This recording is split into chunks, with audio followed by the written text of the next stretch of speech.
तब शैतान ने उनसे कहा, यदि आप परमेश्वर के पुत्र हैं तो इस पत्थर को रोटी बन जाने की आज्ञा दें।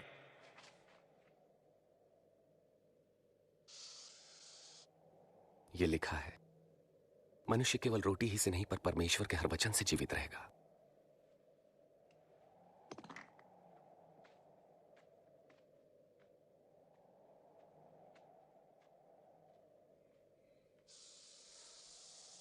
तब शैतान उन्हें ऊंचे स्थान पर ले गया और पल भर में जगत के सारे राज्य दिखाए।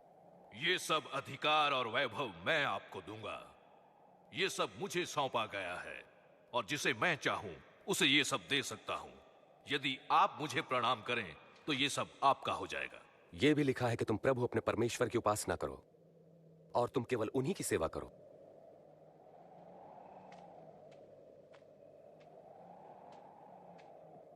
फिर शैतान उन्हें यरूशलेम आराधनालय के गुंबद पर ले गया। यदि आप परमेश्वर के पुत्र हैं तो अपने आप को यहां से गिरा दें, क्योंकि पवित्र शास्त्र में लिखा है कि परमेश्वर अपने स्वर्गदूतों को आज्ञा देंगे कि वे आपकी रक्षा करें। वे आपको हाथों हाथ उठा लेंगे ताकि आपके पांव को पत्थर से ठेस तक न लगे। धर्मशास्त्र कहता है, तुम प्रभु अपने परमेश्वर की परीक्षा न करो।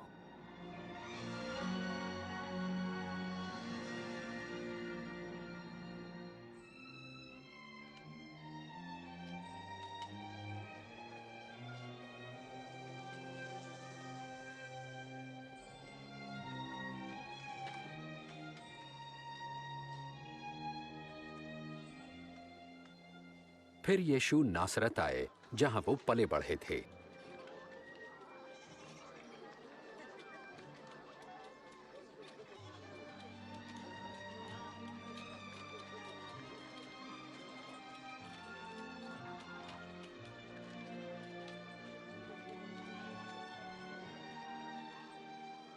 कैसी हो?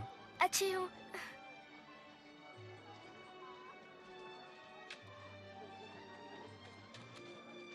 सब्बत यानी विश्राम के दिन नियमानुसार वे आराधनालय गए।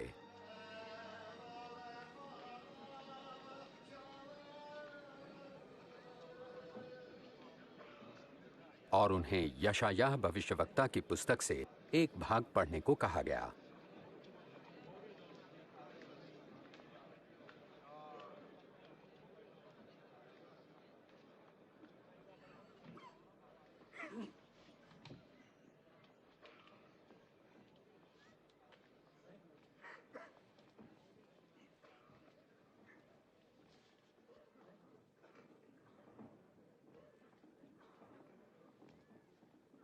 परमेश्वर का आत्मा मुझ पर है, क्योंकि उन्होंने मुझे दीनों को शुभ संदेश सुनाने के लिए चुना है।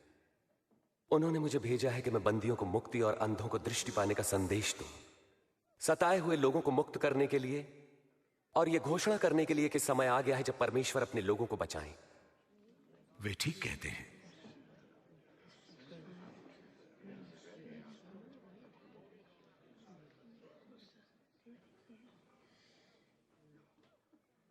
आज धर्मशास्त्र का यह लेख पूरा हुआ जैसा तुमने अभी सुना। क्या परमेश्वर का वचन सच्चा ठहरा? ये प्रतिज्ञा तो केवल मसीह ही पूरा कर सकते हैं। हम कैसे जानेंगे? निसंदेह तुम मुझसे यह कहावत कहोगे, वैद्य जी स्वयं को चंगा करो। तुम मुझसे यह भी कहोगे, अपने शहर में भी वही करो जैसा हमने सुना आपने कफरनहूम में किया। मैं तुमसे कहता हूं कि कोई भी भविष्यवक्ता अपने शहर में सम्मान नहीं पाता। इस प्रकार यीशु ने अपना परिचय परमेश्वर द्वारा अभिषिक्त संसार के उद्धारकर्ता के रूप में दिया, परंतु यहूदियों ने उन्हें मसीहा स्वीकार नहीं किया। उन्हें लोगों ने पहाड़ी से गिराना चाहा, परंतु वो भीड़ से निकलकर अपनी राह चले गए।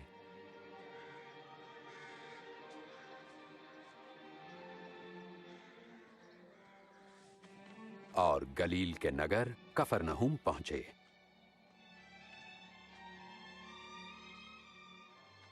उस समय देश रोमी साम्राज्य के अधीन था और लोग उनके अत्याचार से छुटकारा पाने के लिए मसीहा की प्रतीक्षा में थे।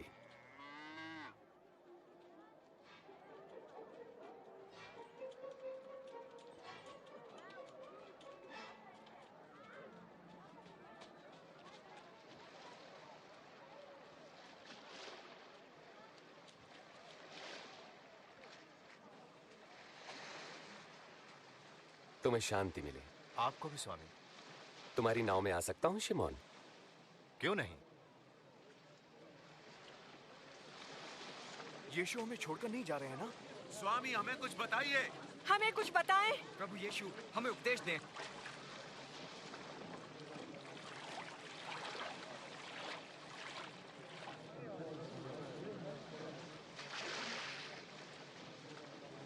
एक बार दो व्यक्ति प्रार्थना करने मंदिर गए। एक धार्मिक गुरु और दूसरा चुंगी लेने वाला था।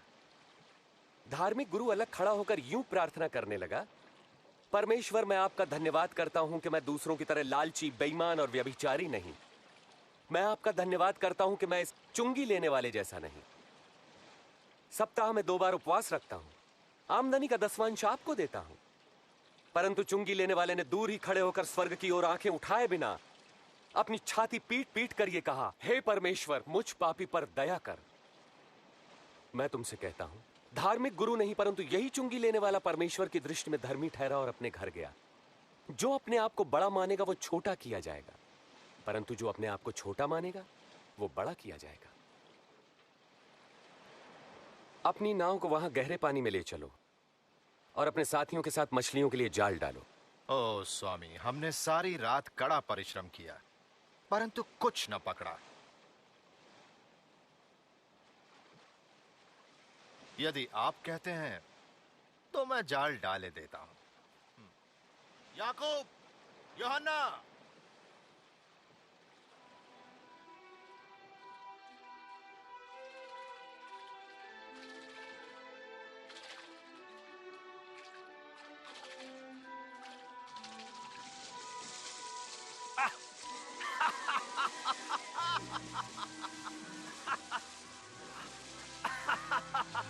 याकूब, यूहन्ना, अपनी नाव इधर ले आओ और हमारी सहायता करो, जल्दी।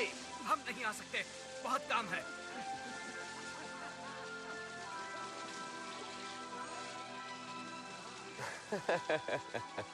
बस काफी है।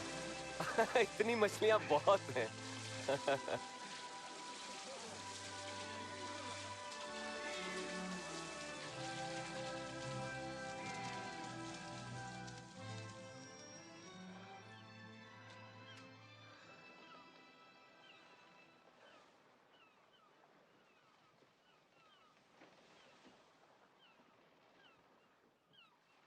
प्रभु, मेरे पास से चले जाइए।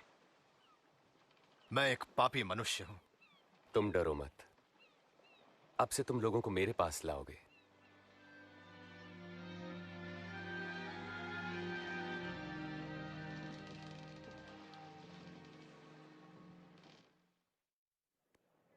मेरे पास आओ और मेरे वचन सुनो, मेरी मानो और तुम जीवन पाओगे। प्रभु को खोजो जब तक वो मिल सके, उन्हें पुकारो जबकि वो पास है। दुष्ट अपनी दुष्टता और अधर्मी अपने बुरे विचार छोड़कर परमेश्वर के पास आए और वे उन पर दया करेंगे और उन्हें पूर्ण क्षमादान देंगे। तुम आनंदित रहोगे और तुम्हें शांति मिलेगी। वे आ रहे हैं, वे यही हैं, देखो। यीशु, यीशु, मेरी इकलौती बेटी को बचा ले प्रभु, मुझ पर दया करे। मेरी बेटी केवल 12 वर्ष की है और मरने को है। कृपा करके मेरे साथ चलिए। यार, मुझे बड़ा दुख है। यीशु, तुम्हारी बेटी नहीं रही, इसलिए गुरु को कष्ट ना दे। डरो नहीं, विश्वास रखो, वो ठीक हो जाएगी।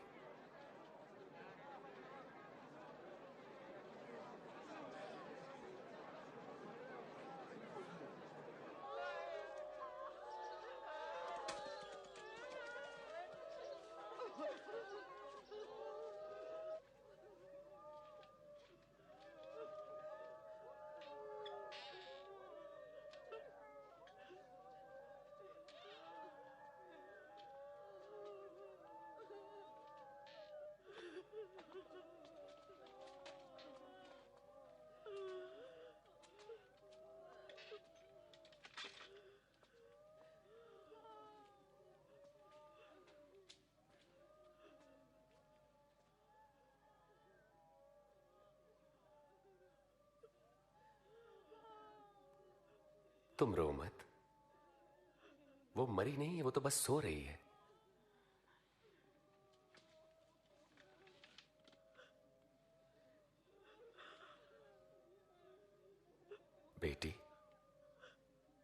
उठो।